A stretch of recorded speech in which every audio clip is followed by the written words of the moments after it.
Om Namasri Yatirajaya Vivekananda Suraye Satchit Sukha Swarupaya Swamine Tapaharine. So, in our previous Raj Yoga class, we were discussing the impact of kleshas and how it affects our mind, the mental forces that are responsible for our thinking, our actions, which ultimately lead to our actions. And then ultimately, they form karmas, they form sanskaras. We discussed in detail the five kleshas that really constitute our karma indirectly. Because first is the impulse to act that comes in the mind, and then we act. But there are certain stages in a human being's personality or in his life that he can learn to act without the impact of these kleshas. That is the important thing, how we can reduce the impact of kleshas so that no further karma is created. We saw that the five kleshas, which kleshas are literally, it means painful obstructions. They do not allow the human personality to act freely. They are the obstructions and they are painful.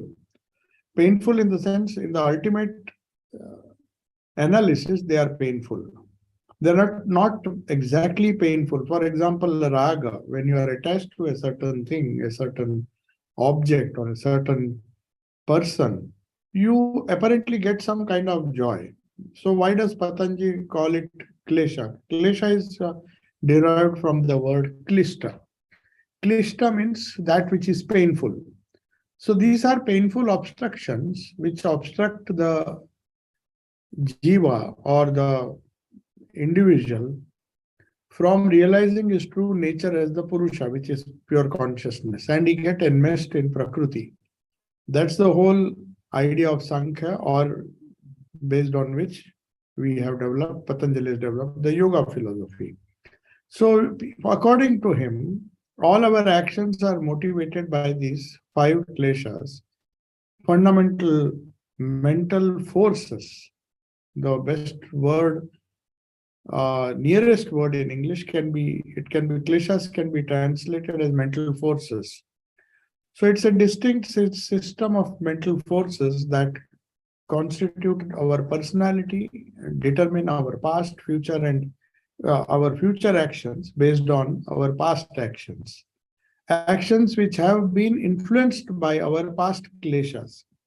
So this whole network of kleshas has to be rendered ineffective. Somehow we have to see that they do not cause the pain which is normally associated with it.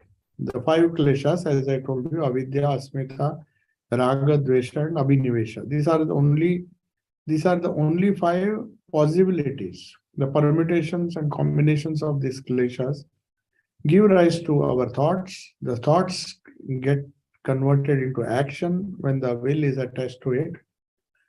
And when these actions are repeated, they form so-called samskaras, and when the samskaras become deep enough, or these samskaras are repeated again and again, these repeated samskaras give rise to karmashaya, which is stored in a very, very mysterious way in our causal body. So our subtle body is made up of our minds, our mental thoughts, our vrittis, our feelings, our emotions, our willpower, and all that is associated with the mind is Sukshma Sharira. But it is the causal Sharira or the Karana Sharira that is the repository of all our karma. So it is not enough to just understand what these five kleshas are. As I told you, it is worth repeating again and again, because these constitute all the five major forces which give rise to our karma, which give rise to our thinking, which give rise to pain, painful obstructions, and finally bind us to this Prakriti. It does not allow us to be free. So Patanjali has formed a wonderful system where he says that all our future will depend on how we deal with this klesha. That is why it is very important. So this klesha system determines not only our thinking life, but also our emotional life, our attitudes, our interactions with society. In fact, our whole karma depends on that. Not only that, there is a very important point Patanjali makes, that klesha system, it is these kleshas that ultimately determine or decide our future life as well. How? Because every klesha, every thought, every vritti in the mind, which is colored by these kleshas, by these painful obstructions, create an impression known as samskara. Samskaras, repeated samskaras become karmashaya, or the repository of all our good and bad actions. They go deep into our subconscious mind and they lie there, but apparently they don't result in immediate karma or immediate thought.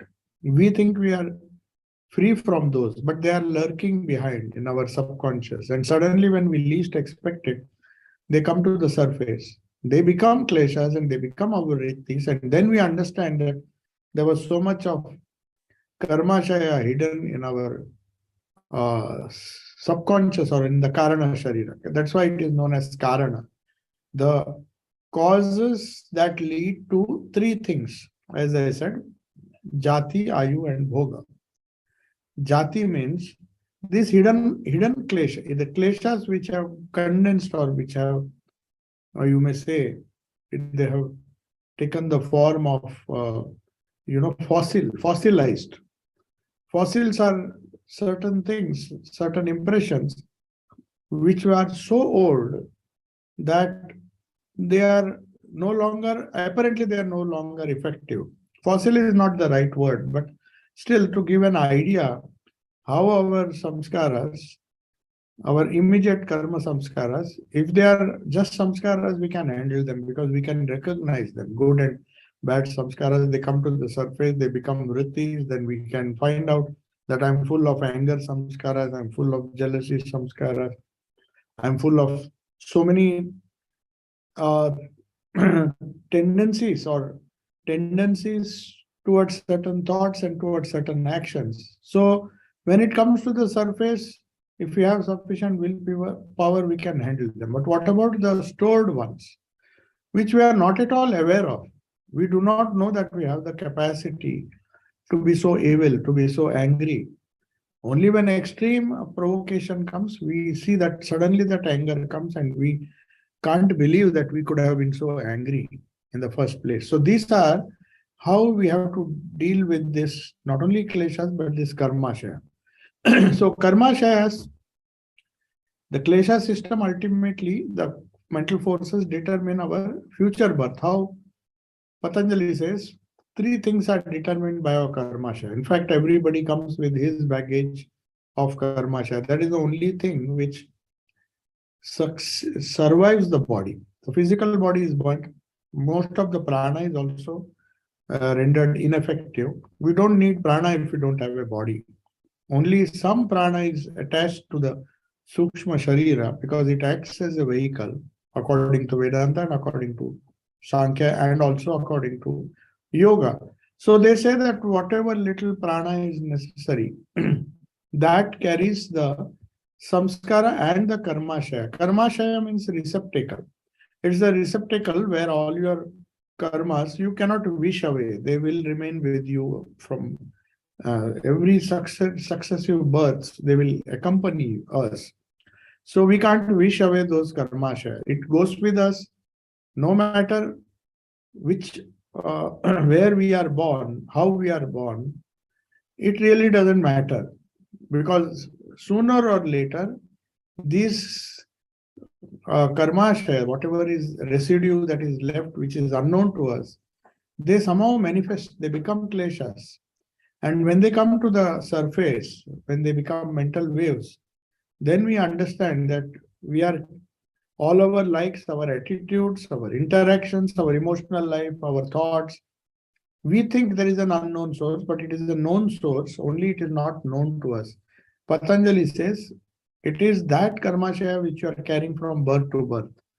We may not manifest everything in that birth. As a child, you think the child is very innocent.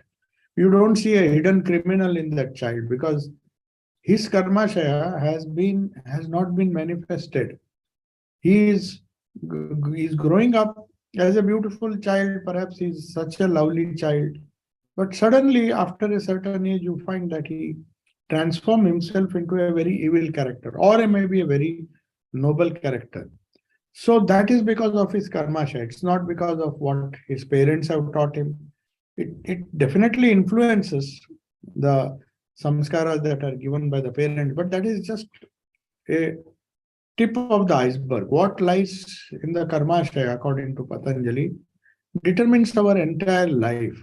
So no matter how much influence we try to create on a particular human being or a child, he will do what his karmashaya is.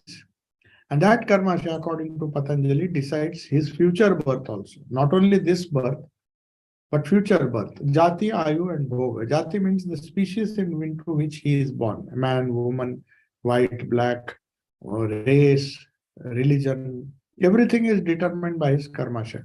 So we should not blame. Our parents just give us the physical body. We inherit some biological characteristics, that's all. After that, we cannot blame them because we used the biological parents to give us a biological form. Otherwise, all is our, rest of it is our karma. So what we will be is determined by our karma, not they may try, our friends, our peers, our teachers, everybody may try to make us good. Like Duryodhana, they had the same teachers, like as the Pandavas, Dronacharya taught them. But why did they turn evil? Because of their karmashaya.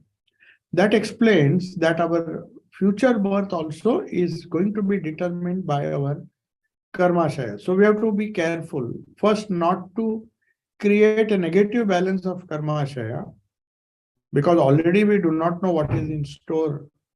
As they say in English, there is a phrase known as opening the Pandora's box. The box looks beautiful from outside, but when you open that box, so many things, insects, poisonous snakes, everything comes out. So we do not know. There may be good things inside. It's all uncertain. So our future birth is determined. So at least one thing we can do, Patanjali says, don't add further karma, bad karma to your already existing bad karma. That is the least you can do. And how to do it is by controlling the kleshas. So jati, as I said, ayu and bhoga, Patanjali says they are determined by your baggage of karmashaya which you are bringing from your several births. It's not just one birth. So what is jati mean? Jati means the species, whether I'll be born in a noble family or an evil family. Though it is not fully, it does not determine our future, but it impacts us. For example, if you are born in a good family with good samskaras, the chances that you will become a good man or a woman are more. So our jati, where we will be born, is determined by our karmasha. That is one. Ayu. Ayu means how long we will live. Our longevity, how long a person will live to work out his karma. That also is determined. So we can't change it. It is already determined. Of course, we can change it according to Patanjali by changing the kleshas, by changing the balance of karmashaya. If we change karmashaya drastically by doing spiritual practices, that is why they say by spiritual practices, you can reduce the impact of the karma. Suppose, as Holy Mother said, a sword wound was, you had deserved a sword wound because of your karma.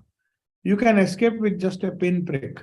Some karma will be there because of the causes, that underlying causes which resulted in your pain or suffering, but that suffering can be lessened. So jati, ayu can be lengthened, but if we don't do anything about it, our ayu is fixed. So jati is fixed, Ayu is fixed, and bhoga. Bhoga means our experiences, good and bad. So how many of good experiences we will have in life? How much of happiness, how much of joy, and how many unpleasant experiences, that all everything will depend on our karma share. So how does one control it? We cannot directly control karma share. That is one thing Patanjali says, because it has taken several lives and it has fossilized inside our subconscious. So unless we work very hard, we cannot nullify its effect. But one thing definitely we can do, we can stop adding further bad karma. So in the first place, these kleshas are the cause of karmashaya itself. The karmashaya of the past depended on our kleshas. As I said, the five kleshas are raga, avidya, ignorance, asmita, ego, raga, attachment to things or our strong likes, dvesha, hatred for things that we don't like. Everybody has only these two main experiences. Raga and dvesha are so important that we can categorize in our life. These we can make a list, in fact. These are the things I like, these are the things I don't like. It can be persons, it can be food, it can be dress, it can be anything. So there is a long list of our likes and dislikes, which we have to remember we have cultivated. In childhood, we are born without likes and strong likes and dislikes. Of course, some of it we inherit from our previous birth, but many of them are created in this life. Wrong upbringing or wrong training, which will make a person have very strong likes and dislikes, he will suffer. So that is why he doesn't take things as they come. To accept things as they come is not having strong likes and dislikes. So raga and dvesha are the most important kleshas. And the third one, which summarizes all our fears or adds up all the smaller fears put together, they'll result in the fifth klesha, which is known as abhinivesha. That is, according to Patanjali, the fear of death or the fear, the desire to live, the clinging to life. Actually, abhinivesha means clinging to life, which can be translated as fear of death. So somehow we want to survive. Nobody wants to die. So it's a natural reaction to our attitudes, to our interactions. Everywhere, this is a primary fear. And connected to that fear are all our other fears. For example, fear of losing wealth. We fear that if we don't have wealth, maybe if we fall sick, we may not be able to cure ourselves. But they may not be 100% true, but they cause a lot of anxiety, worry, and fear. No matter how much money you have, if a person has to die, he will die. But we don't realize that. We think the security that we have, the good health that we have, everything may be fine, but suddenly we take a careless step and we may die in an accident. So this fear of death never leaves a person. Unless we solve these five kleshas, we handle these five kleshas, reduce its impact on our emotional life, our attitudes, and our interactions with people in society in general, we will continue to be born again and again. That is how we go. If we go to the cause of the karmashaya, which is the klesha, and try to solve it at that level, so we can handle it. We cannot solve it immediately. These five kleshas are very difficult to get rid of, but still we can try. How? One principle Patanjali says that all actions that we do, when does it form a karmashaya? We have done a lot of actions. Some actions have made a karmashaya. That has resulted in our suffering. But if you do the action, if you work in a proper way, you can avoid forming this karmashaya. So Patanjali says, every action that we do, it will leave a deep impression only if it is prompted by these kleshas. Raga, dvesha, or any other klesha, fear. So don't do things, just do it. That is the secret of karma yoga, detached work. What do you gain by doing work without any kleshas? Detachment means not allowing any of these kleshas to cling or to be prompted by raga. If we do things as they come, that is the real philosophy of Nishkama Karma Yoga, which Sri Krishna says. He says, don't fight out of anger, jealousy, just do because it's your duty. And always remain detached as he himself was. Throughout his life, Krishna was not attached. He was attached, but at the same time, he could detach himself. He did not allow the kleshas to interfere with his actions. He did the right thing at the right time, and he took the right choice of in everything that he did. He could take the right choice because he was unattached. That is why it is known as Anasakti Yoga. That is a yoga of detached action. The reason why we should do action, we have to do actions because that is our Swadharma to do. But if we do it without allowing the kleshas to impact our actions, then we don't form karma. We in fact work out our karma. All the old karma can be worked out without adding any for any further karma.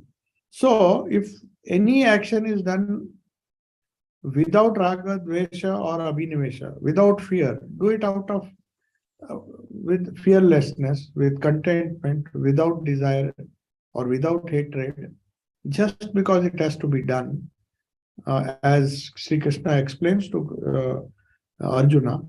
If we do that, then there is no residue. If there is no residue, there is no karma shaya. At least we don't add our karma shaya so that we will be born again and again. This is the actual theme of the 12th sutra of this chapter which we discussed. An action which is not prompted or motivated by klesha, any of these 5 kleshas. That is why we took so much time to understand what these kleshas are. They form the fundamental idea behind Patanjali's yoga. Yoga, the whole system of yoga is based on these 5 kleshas. How we can do our actions, which is known as Kriya Yoga or Karma Yoga. I'm not talking of the specific Kriya Yoga which is taught in some systems of in some sects. I'm not talking of that. Patanjali's Kriya Yoga is totally different. It is a Karma Yoga done without attachment to the fruits, or the Gita's Karma Yoga. He calls it Kriya because we are doing some work. It is Kriya Yoga. That is the real Kriya Yoga according to Patanjali. Any yoga, any work that is done without these kleshas is known as Kriya Yoga.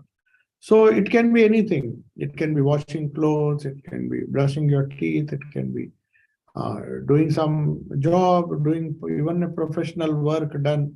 Everything can be converted into Kriya Yoga if it is done without the kleshas, if it is done without being prompted by kleshas. People say, oh, how can you work if there is no passion? If there is no passion behind the work, if there is intense, we sometimes think that unless we like it, if you get a thing or a work or a duty which you like, you are very happy, you do it very nicely. But if you are given some unpleasant work, though it is your duty, it is a swadharma, but you don't want to do it, then you do it with grudge, lot of grudge. Then it causes karma. It doesn't matter whether you like it or not, because these likes and dislikes are not good for Kriya Yoga. If you have strong likes, you will maybe get some punya and you do it nicely, but that punya again bind you. And if you do something with hatred, because you cannot control your dvesha, but you still go on doing it, and your action is tainted or tinted by this dvesha, then it becomes a very serious karmashaya. It is a very serious samskara which you can't get rid of. They keep on clinging. So that action which is not motivated or not prompted by klesha will not deposit any karmashaya. This is a golden rule which Patanjali teaches.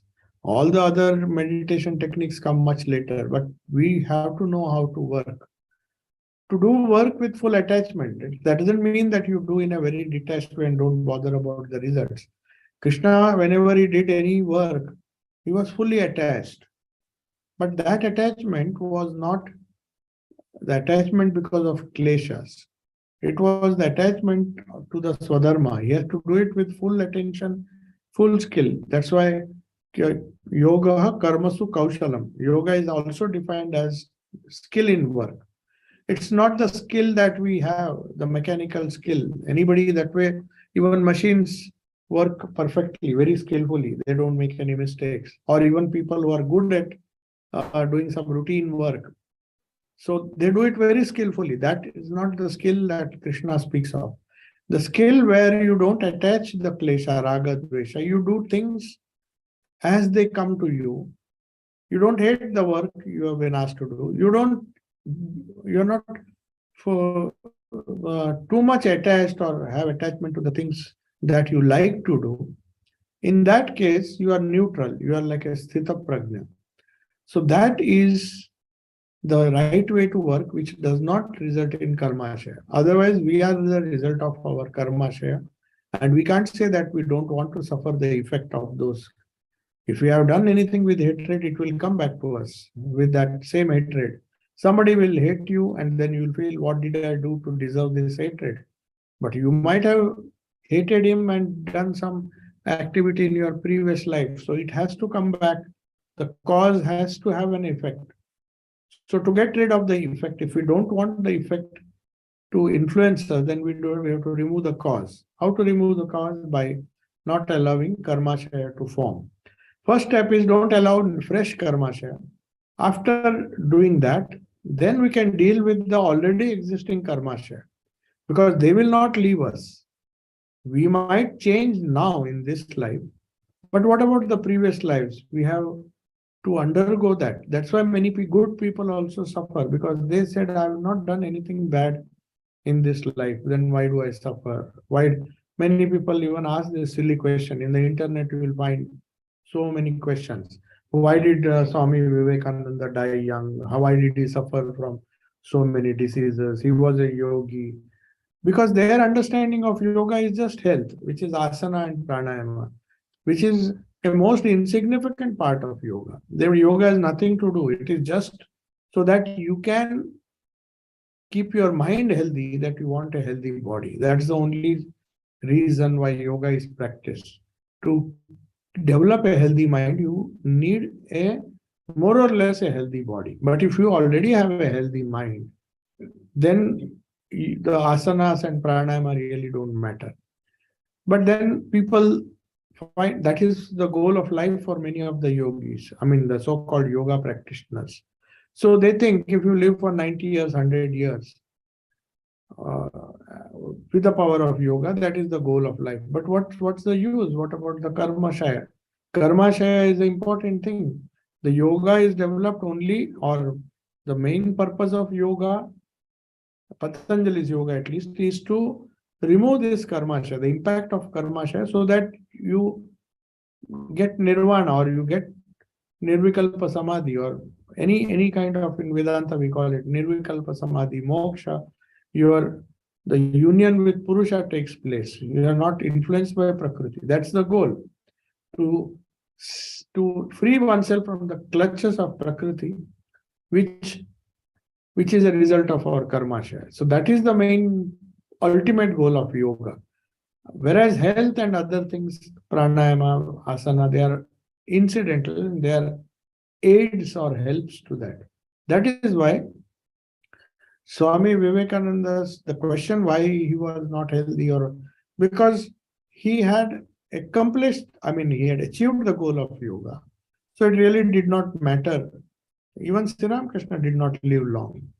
So their goal was not to extend the longevity, because Jati, Ayu and Bhoga, if we see the Bhoga part, the Jati part, of course, we have handled, we have become a yogi, and then we use it to increase our lifespan. But that is only partial. The third one is to change the nature of our experiences, the bhoga. That can be done only through higher yoga. So the bhoga that we are, bhoga means suffering or enjoyment, whatever we are trying to do, it will depend a lot on the karmashaya. So every action produces three kinds of karmashayas. That is what Patanjali will discuss. It is based on the commentary that has been written. Many of these sutras do not explicitly say that these are the categories, but Vyasa and others who have commented on that, Bhoja Vritti is there. They say there are three types of karmashayas, or we call it in Vedanta Punya. Shukla means white, or good karmashaya, which deposits Punya karmashaya. So we have a repository where there is a balance. On one side is the Punya karmashaya, which helps us, which gives us joy, which negates the influence of the bad karma. Krishna, or Krishna literally means black. So Shukla karma, Punya karmashaya, or Papa karmashaya. And there is another one which is mixed, like Vedic rituals. Now, the example that is given is, in some Vedic rituals, you kill animals. Now, the ritual itself is a very noble thing, but by killing, you will incur a little sin. You can't escape. But so it is a mixed karma that you get.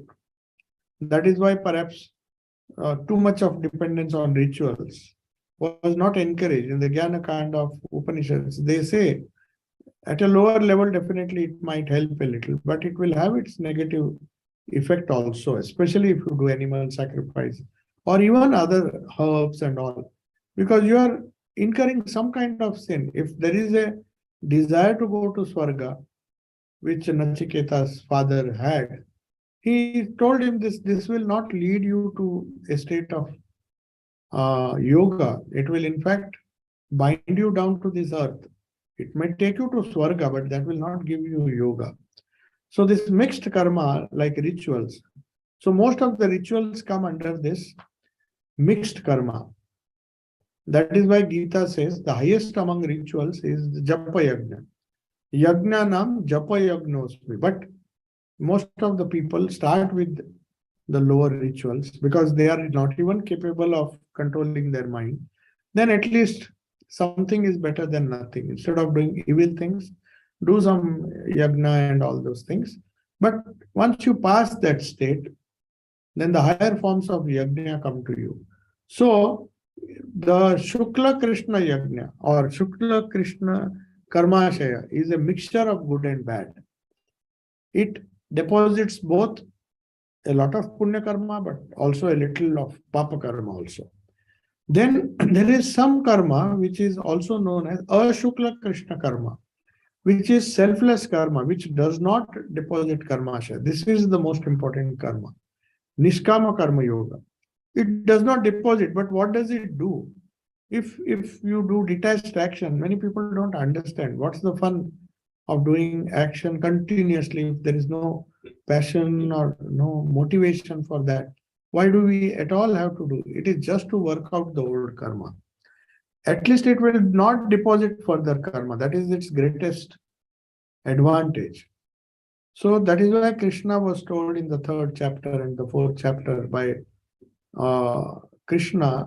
Arjuna was told by Krishna that you, because of your nature, you are at a level where you have a lot of karma share left. So you have to negate it by how? By doing karma, by doing your swadharma. And finally, in the 18th chapter, he says, Sarva Dharman Parityajya. The swadharma which made you fight, finally at some stage you have to renounce that also. And Mamekam Sharanam Braja. Then you focus only on me, the Lord who is within. Then you don't have need for karma.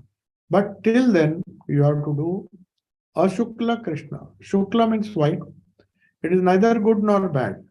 But the greatest advantage of even good karma is inferior to this.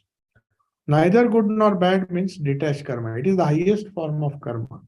Because in Yoga Sutra, we have discussed this sutra also earlier.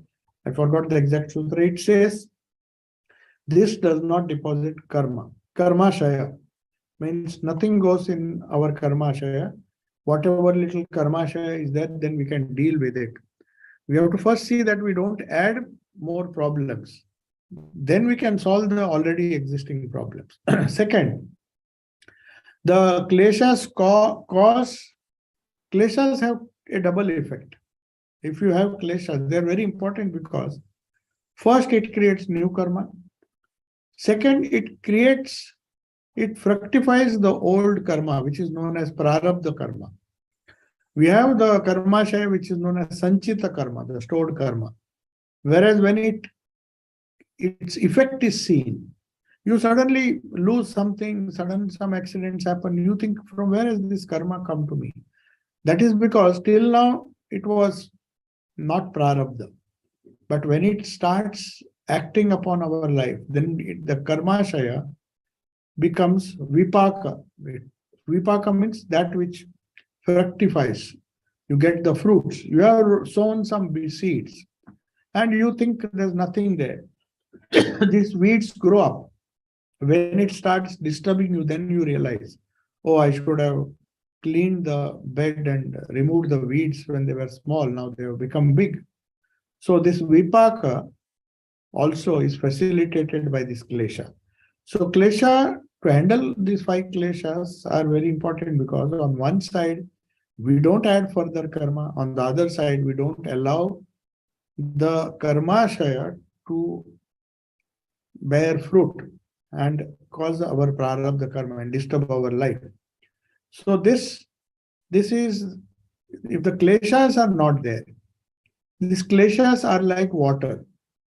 Suppose you plant a seed. That is the example Bhoja gives. He says you plant a seed in a dry soil. For hundreds of years, it will lie like that if there is no water. That's why you find some of the seeds, they are in the cracks of some building. And there has been drought for a long time. You think the seeds have gone. Even the grass, when there is a huge heat wave, there's no water. Apparently, everything becomes brown and you think everything has gone. But the moment the rains come, the same grass again becomes green. That means the seeds again give rise to, they fructify. So there are 2 ways of killing these seeds of karma. One is don't give it water. That is one way. But still, if you don't give water, you will stop the grass from going, but you will not kill it. That's why Patanjali says, don't be sure. They are now dried and you apparently have a clean field now without any grass growing. And you think they have all died. But by mistake, if water falls, again the green grass will grow. So kleshas, as long as you are controlling your kleshas, they are harmless. But when they get water, so the first thing is stop giving water. After stopping that, normally when you do some weeding in the garden, those who are gardeners, they know. First, they have to stop giving water, and then to remove the weed, it becomes easy. It's not so easy if it is alive, if the weeds are alive. But if the weeds are dried and they are powerless to grow into bigger weeds, then it is easy to dig the soil and remove that and burn it. So to burn the seeds is a much better method of destroying the karma. It is known as dagda bija. Burn the seeds. It's not enough to dry the seeds. Dried seed, when klesha comes. So kleshas can do 2 things. It will fructify your karma, which has been somehow suppressed. It is deep in the unconscious. It is not troubling you anymore. Your prarabdha karma is not started. Don't give it water. Then what is to be done? But you cannot be safe. You have to then gather it and burn it by the power of yoga. That is what yoga does. It burns the seed. You should not rest after saying that I have conquered raga, dvesha, I am a very detached person. Even to good people who are totally detached, so much of misery comes. Kunti was there. She was such a noble lady, so much of devotion. Sudama, they're all, their end life was full of suffering. What they were doing is they were exhausting their karma share. But they were detached. They could handle it because they were detached. They did not get excited when they got good things. And when they get bad things also, they are detached. That is the way one has to deal with raga and dvesha. So if you are free from the kleshas, if you are fearless, if you don't have abhinivesha, you don't have raga, you don't have dvesha towards anything, you just accept, allow the karma to work out slowly, allow it, and then finally through sadhana, through a positive sadhana, you can burn it. So if rice grain will sprout only if it is protected by the husk. And if it contains a living germ, though it may be dried, we keep all the rice seeds in a vessel. That is our karma share. But it will not sprout if the husk is removed. If you or the of the rice that if that is roasted, then no matter where you plant it, it won't. So karma share will fructify only if it is bound by the kleshas. If it is watered by the kleshas, kleshas are like water. They give rise to all our samskaras. So, Patanjali says when there is only when the soil, he gives a beautiful example. He says only when the soil of buddhi is watered with the waters of klesha. Our buddhi is like something like the soil where all these thoughts are sprouting. So if our buddhi is not tainted by raga, dvesha, abhinivesha, avidya, asmita, ego, all these five kleshas, if they are not supplied, then our buddhi is very pure. We say we have a refined buddhi. So refined soil, the soil is good. But if we put the water of kleshas, the karmic seeds which are inside, before they are burnt, they will give sprouts. So that is why tapasya, the why do we call it tapasya? Tapasya literally means fire. So when we do tapasya, when we do fasting, there are different ways of tapasya. That means we create some heat. It's not physical heat, but it is a kind of mental heat which burns this klesha. So knowledge is also compared to a fire. That is the psychology behind fire. See, when Holy Mother did this Panchatapa, Panchatapa means 5 fires. She sat on the terrace to remove, that is one way to remove the karma, that is in the Tantras it is the Panchatapa Yajna. So she lighted 4 in hot summer, and she has to sit in the morning until evening. 4 fires will burn in 4 corners. That building is still there in near Belur Math. So she burnt big fires, and you have to sit in the center. So you can imagine in the hot sun, slowly the sun will rise.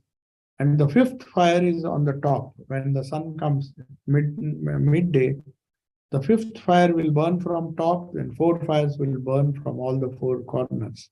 And that is how you do tapasya. So that tapasya, which is a physical counterpart of the mental tapasya, this is just to tell the mind that you have to burn all these seeds.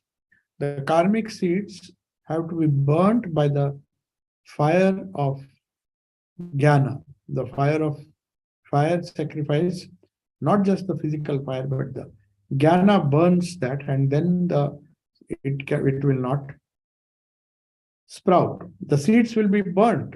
So that even if there is water is poured over it, then nothing happens. One becomes free.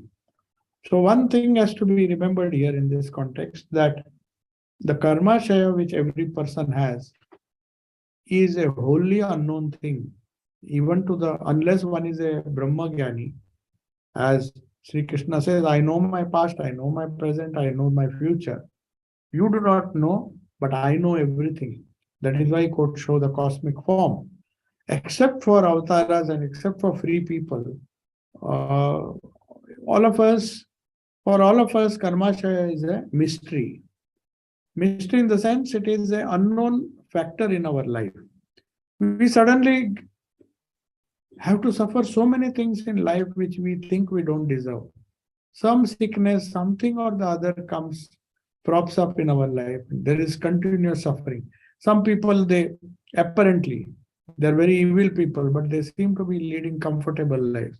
That is when people come and ask, see, I think those people who are doing bad things or evil things or who are very clever and cheat other people, they apparently seem to be very happy. Whereas we do things very honestly, but we seem to suffer more. It's not like that. It's the karma share which ultimately did. Not all the good people suffer, not all the bad people enjoy. They also suffer. They may suffer the fruits of their karma in this birth itself.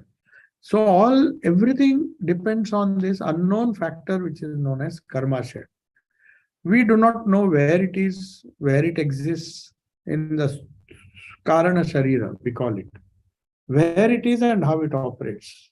Patanjali doesn't claim to tell us exact location and maybe the physical location. There's no such thing as physical location. As we go, our minds cannot be located within the body. We think our minds are products of our body. No, they can survive, exist independent of our body because they are subtle. So more subtle than the subtle thoughts, the kleshas are these causal things.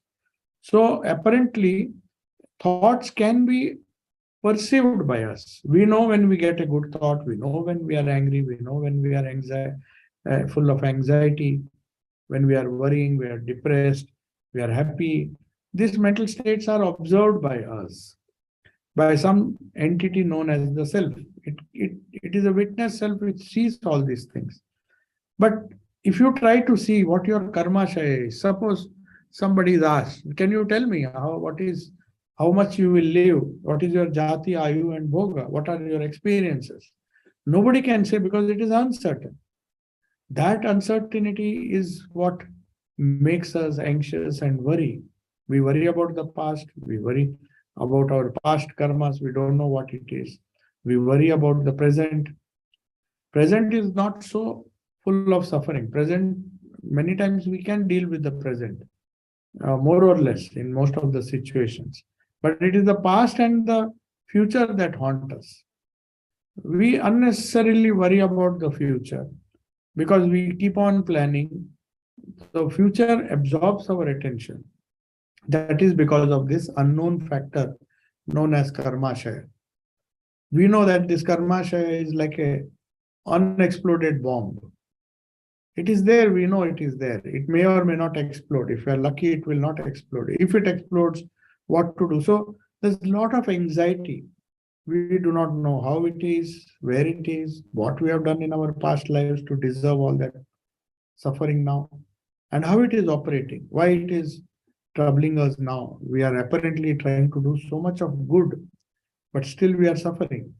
So Patanjali says, since we don't know where it is and how it operates, we know for one thing that we can handle the kleshas. The only thing that is in our hand is the sukshma, the subtle mind, where you can handle and see that further karma shaya is not caused, the number one. If further karma shaya is not gone, then we will be, if you go on adding, if there are already 100 problems in a particular, then you go on adding a few more problems by your wrong karma. See, for example, a person is already disabled and then he goes on to marry another disabled lady. It's just giving you an example. Then perhaps the children also, then he is actually adding more and more karma. That is a crude example, but that is what I am saying. That we can decide not to add further karma and solve the past karma. That is, a wise person will do that. That is why they say Nivrutti Marga. Why do we choose the Nivrutti Marga? Because Pravrutti Marga only leads to further complications. We have 50 problems, unknown problems, waiting for us in our karma shaya, and we add 10 more, and then hope that things will become fine, all right. It's not possible. First, at least put a break. That is what Nivrutti means. Pravrutti means adding more karma. If you are keen, if you have the enthusiasm to solve more and more karma, then go ahead. Nobody says it is. Most of the people follow the pravrutti marga. But nivrutti marga means why some wise people know that whatever I have, I think that uncertain karma which is there, I may barely be able to handle it in this life. So let us do, at least in this life, do one thing. Don't add a further burden so that if at all I am born again, I don't get that additional karma which I have added to my karma share. So kleshas are known to us. We know kleshas form karma share. So we can, it can be controlled and destroyed, the kleshas, through yoga. Yoga doesn't claim that you can destroy the karma share directly. They say first step in your life is to see that the kleshas are destroyed. They don't, at least don't water the seeds. Only then, if you stop water, then you can think of weeding out the old seeds. But if you go on adding water, more and more things will grow, and then how will you remove the old weeds? So anyway, the kleshas are known to everybody. It can be handled. They are more tangible. We know them. We can see them. We can perceive them. So if the kleshas have been reduced to a state known as, Patanjali calls it Dagda Bija. They are seeds, but we have burned the seeds. Then let the seeds fall in the soil, no matter of water. At least these seeds will not operate, or they will not result in further karma. But if the karma has already been deposited, then by destroying the kleshas,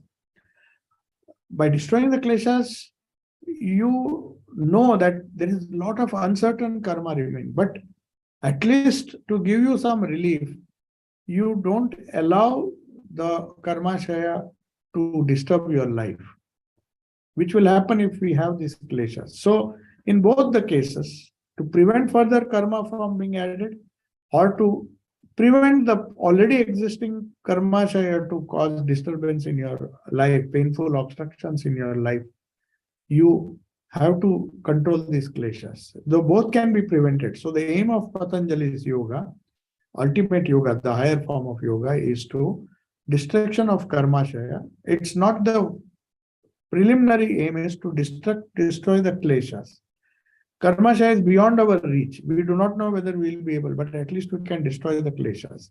So all yogic practices, pratyahara, dharana, dhyana, all these things, they are nothing but techniques through which we prevent the kleshas from creating new karma. And then through that, we will reach a state where reach a higher state where we can burn the karma shaya, and finally we get what is known as mukti or nirvana from rebirth.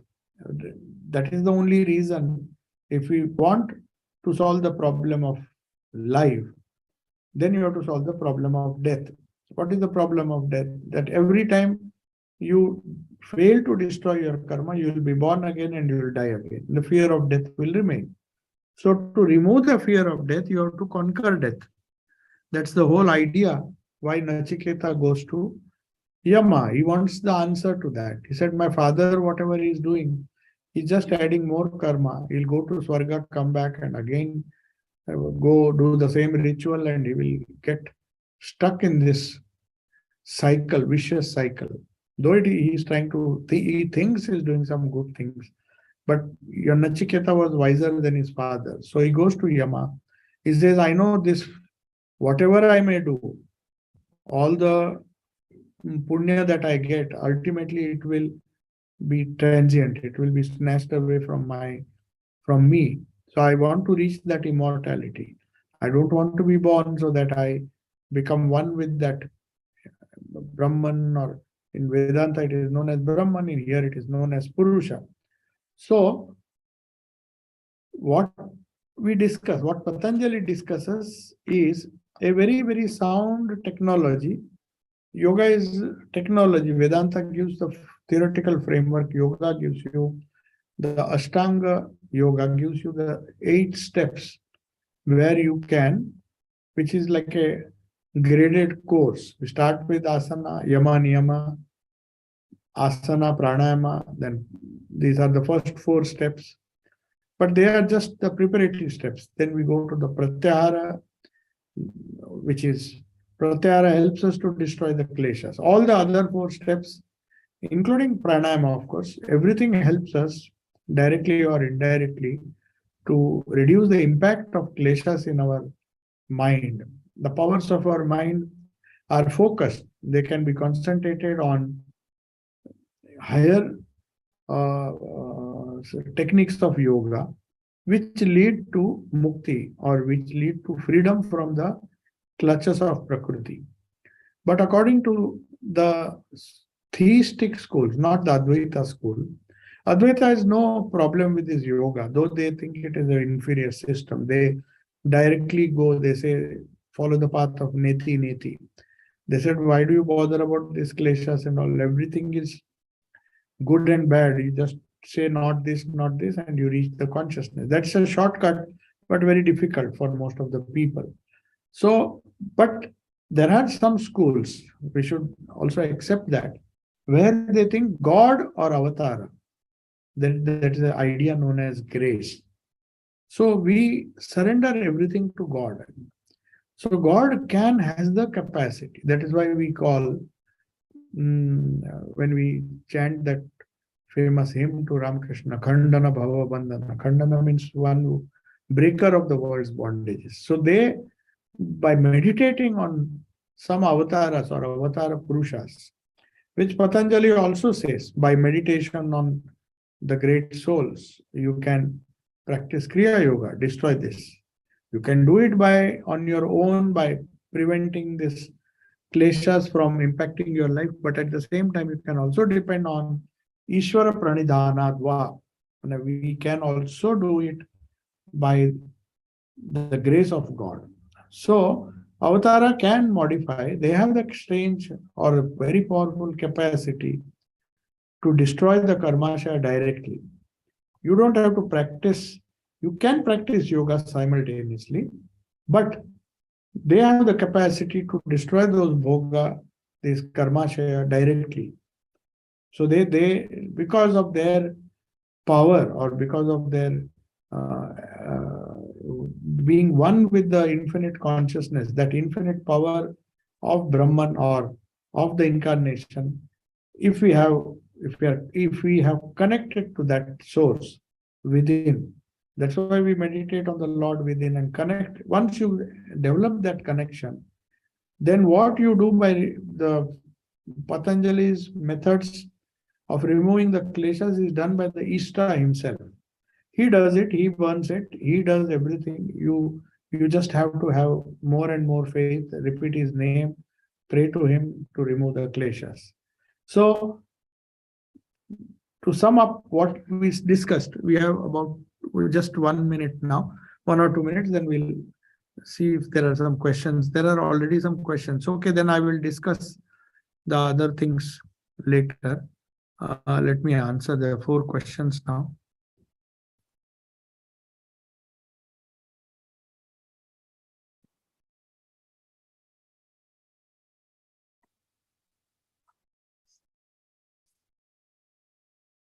My cursor is not coming. Just see where is the cursor.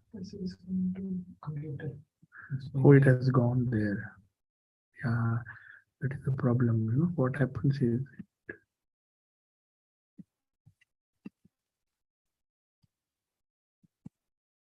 can switch it on.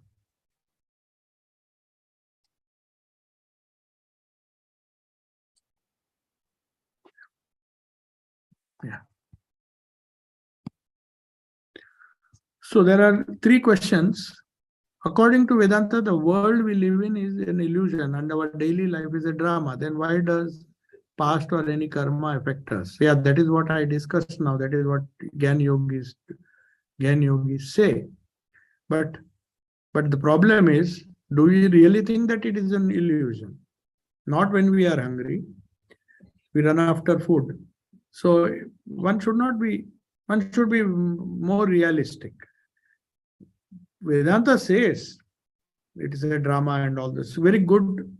That is why too much of listening to this Advaita seems to be very wonderful philosophy. If it is a drama, but when if do we really feel that it is a drama, then past and future, the Gyan Yogis say exactly that. If this is a drama, then don't bother about suffering. When there is suffering, don't complain. When there is pain, don't say neti neti. When there is pain in the body, say nothing. So in fact, Swamiji says, even at the when the tiger comes to eat you, just you have to assert yourself and say the self is not going to be killed. Of course, Jesus did that when he was crucified. He said, you are killing the body. Go ahead. I am not the body. I am not the mind. He was just one with the self. If that state comes, then there is no yoga necessary. Then there is no karma, fear that karma will affect us. But it comes only when all our karma has been exhausted. Otherwise, that fear will creep in, that desire to eat, desire to do all sorts of things in the world will creep in. If it really goes away, and if we really feel that we can practice this neti neti, so also we heard in the news that a little girl was killed by a masked gunman whom she or her family didn't know him. What is karma to be killed by the gunman or his to take her life? Now, this is a very complex thing. In the Mahabharata war, so many things happened. Why this girl? There are so many people getting killed accidentally, deliberately, in as a collateral of the war. Many things are happening. So there is a general rule. Rules can't be different for one girl or me or you. For everybody, the rule of karma, the cause and effect. Whose karma we don't have to bother. It is a subjective thing. For every person, it is his or her karma that makes them either suffer or enjoy. So we have to deal with our problem, not be bothered by others' karma. Of course, to be bothered by others' karma also doesn't help us in any way. We have enough. That is why Jesus said, sufficient unto the day the evil thereof. We can't even solve our own problems, our own worries, anxieties, and we go try to solve the others' problems. So that is the reason why they say one has to view all these things subjectively. Moksha is for us. If we want, nobody tells us moksha is the goal. I mean, they say that moksha is the goal. Nobody tells us to that you should accept this. If you want to become free, the choice is given. Whether to take it or not, it's our choice. Our free will, God has given us a free will. So it really doesn't matter whose karma it is. For us, the things that affect us is our karma. We are to deal every problem, if it is solved subjectively, then whatever happens in the world objectively, it really doesn't matter. You only said if it is a drama, then why does it matter? But can we really say it is a drama? When it happens to others, we may think it is a drama. But when it happens to us, we are part of the drama and we feel the pain. Then we don't say. And somebody comes and tells you, when Swamiji's father died and he was very hungry and not getting a job, and one of his friends sang a song, an Advaitic song, the Brahmo song, which says that world does not exist, God is kind. Swamiji got angry on him. He said, what rubbish are you talking? I am suffering, I am starving, my family is starving, and you are talking and singing this song. It may be good, you go, you sing that song, but don't, right now I'm not in a frame of mind. So when suffering comes, the world does not appear to be unreal. That is a fact. So anyway, it is a normal that when we are working hard on neutralizing the kleshas, material stimulus often seems to come stronger on us. Yes, that is raga and dvesha.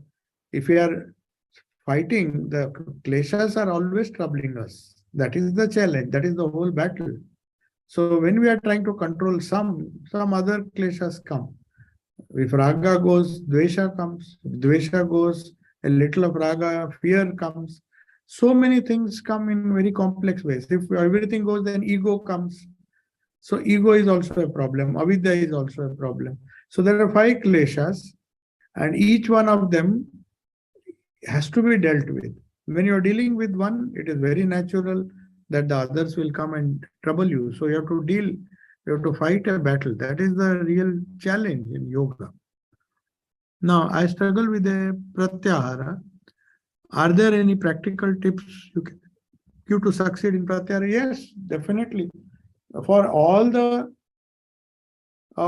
stages of yoga or the sadhana as described in the Tantra or in Vedanta, the idea is that the self within has to be thought of, meditated upon. Whether you meditate as the formless self or your Ishta you imagine in your heart, when you meditate on that, pratyahara becomes automatic.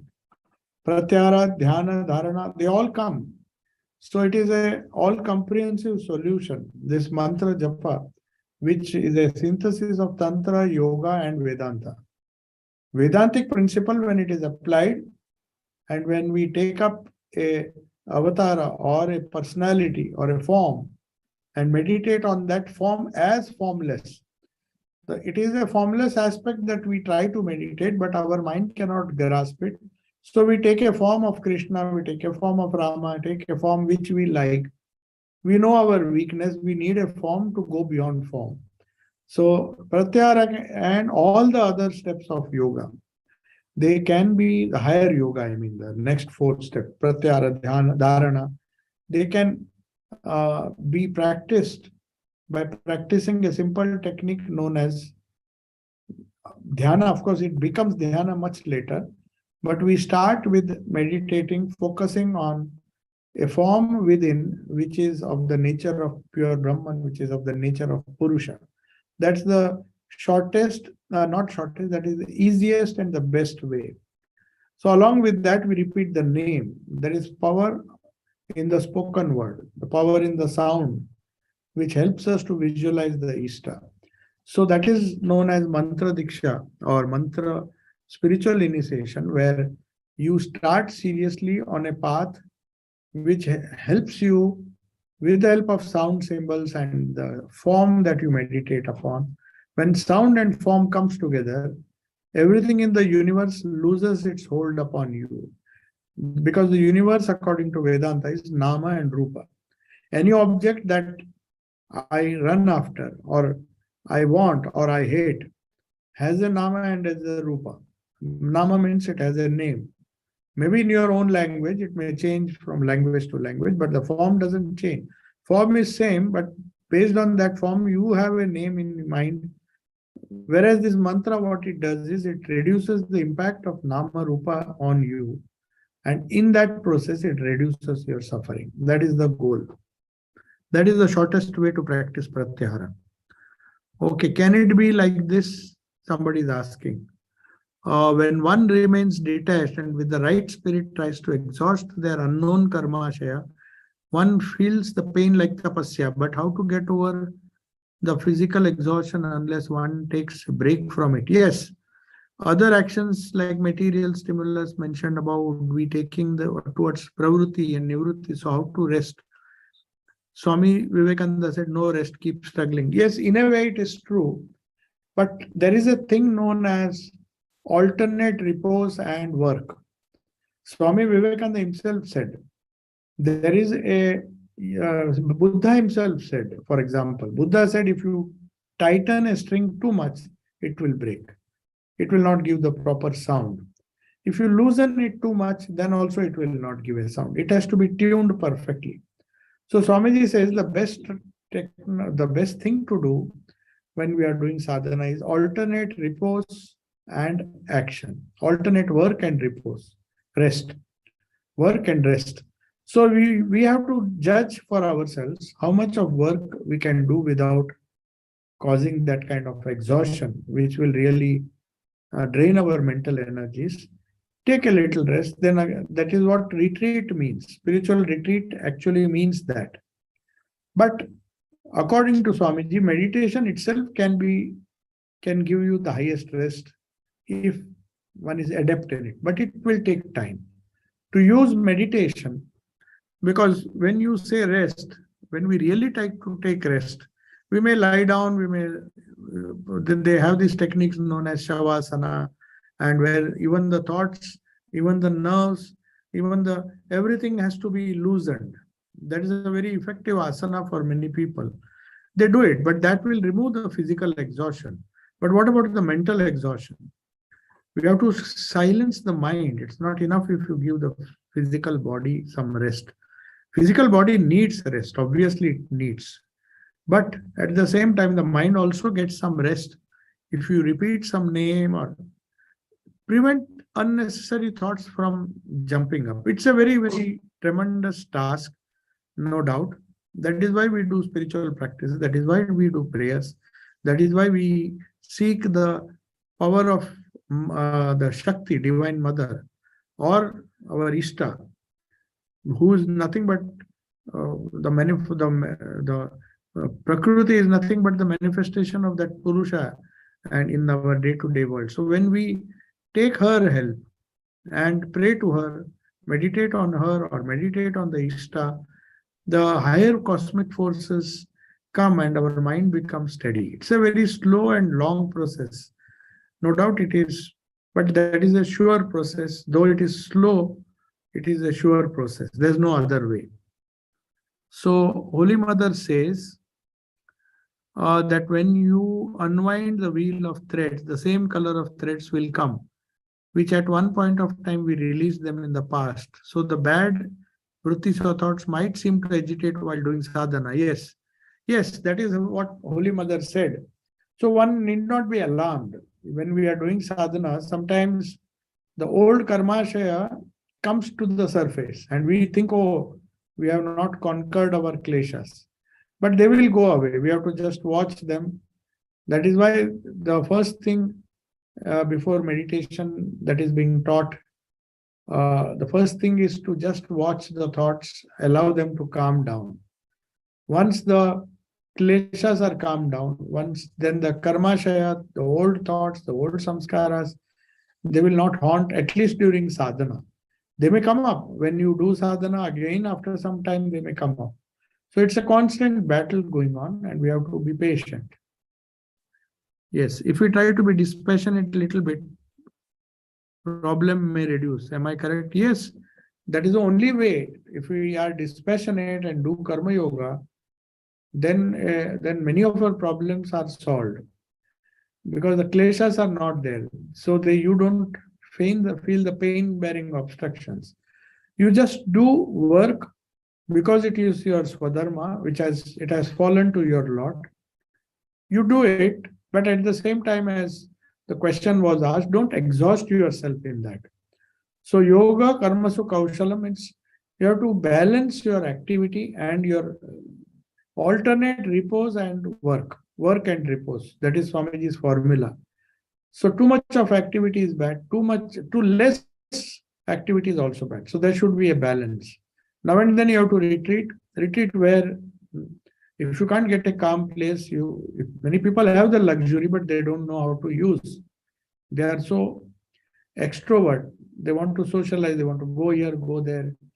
So even if they have that opportunity to be quiet, they don't take that opportunity. So there should be alternate. Too much of solitude also may not be good because you have to expose those old karmashayas and see how much of that is troubling you. So you have to test how much of the solitude has really benefited you. Okay. While resting or taking a break from tapasya, there is a danger of going towards pravritti. No. You should not be taking this break without guidance. Yes, that is true. No break. Break means, that doesn't mean you have to be lazy. Break means take a real rest. Give the mind and the body a real rest. So they say yoga, some poses in yoga can give you rest, like Shavasana. There are some asanas which really give you real rest. Not just sleeping haphazardly, then allowing the dream and nightmare to come. If you just sleep, then you have no control. But if you just relax and repeat some soothing mantra, something which very lightly, don't meditate. That's why they say at that time, when you are doing just do japa, Japat Siddhi, Holy Mother said. It's like the continuous unspoken sound which puts you not to sleep, but gives you the wonderful rest. Swamiji says the greatest rest is if you can really quieten your mind. It is the mind, the reaction of the mind or the agitation of the mind which causes exhaustion, not just the physical exhaustion. Physically, we are very strong. But of course, physically we can be weak if there are certain physical ailments. But more we aggravate that more by our mental thoughts, thinking unnecessary thoughts, getting involved in things that don't concern us. So that is why Latu Maharaj used to say, it's better to go to sleep than gossip. Just go take rest. But very few people can get real rest by sleeping, because even in sleep they get nightmares. So it is good till you go to sleep, repeat rhythmically the mantra. The mantra has a multi-pronged approach. It is karma yoga, it is jnana yoga, it is bhakti yoga. All are combined in that wonderful sadhana, japat siddhi. So japa can be so important in one's life. In fact, I have seen some devotees, some monks who just hang on to this, because they don't want complicated theories. They can't practice. They can't even read Gita. They can't read yoga. They said, I don't know anything. I just have this mantra. I'll just go on repeating it. And in fact, Thakur appreciated that. Mother said, very clearly said, Japat Siddhi. So for people who don't want complicated sadhanas, just repeating the name can give us Raj Yoga, give us Bhakti Yoga, give us Jnana Yoga, and give us Karma Yoga also, because we are doing karma in a very smooth and unattached way. But one should not stir up. If you meditate and try to force the mind to meditate, then there may be reaction. So to avoid that, they suggest just do the japa. A simple repetition of the mantra can help. Yeah. So could our actions during the period of alternate work, Parvati, yeah, that I answered. Like going one step forward, but two steps. No, it will never do. Rest, if it is genuine, if it is, Swamiji himself says, it's not like going back, it's retreating again to go forward. The Mahabharata war, it was decided that after sunset, everybody will go to their camps, heal themselves so that they can fight the battle next day. There's no question of going backward. It is just stopping for a while, or they say for a long jumper, he has to go backward so that he can take a start and then jump further distance. So going back in this case is not bad. Even if we go 2 steps or retreat, it gives us rest to take a higher jump, to make more progress. Okay, so I'll take your leave now. Very nice questions. Om Shanti, Shanti, Shanti. Hari Om Tat Sat. Sri Ramakrishna Arpanamastu. Yes, tendencies of tamas. Yes, if going back, but that doesn't mean you become tamasic. Going back or taking rest can be sattvic rest. Rest can be tamasic, rest can be rajasic, rest can be sattvic also. So doing silent japa, thinking that one is lying on the lap of God, there are so many imaginations which we can use, that we are lying on the lap of our Ishta and getting real rest. We have to use one imagination to cancel the other imagination. The imagination of tension, the imagination of worry. If we have strong imagination, why not use it? We just think that we are taking rest on the lap of God, because He is our own. He is the one who will give us rest. So we rest in Him. We rest in Him. We remember Him. So do everything with Him as the center, then all our problems are solved. In fact, Gita says that you dedicate all your actions to Him. He says, dedicate all actions to me, he's telling, Krishna is telling. Because I am seated in your heart, I am making you do all these things. Be attached, don't be attached. The kleshas will themselves fall off because you are doing it for my sake. Even fighting you do for my sake. The hard work that you do, physical hard work you do, is for my sake. Then you will find that you will also be able to rest in the Lord. And that gives you real rest, not just sleeping. Okay.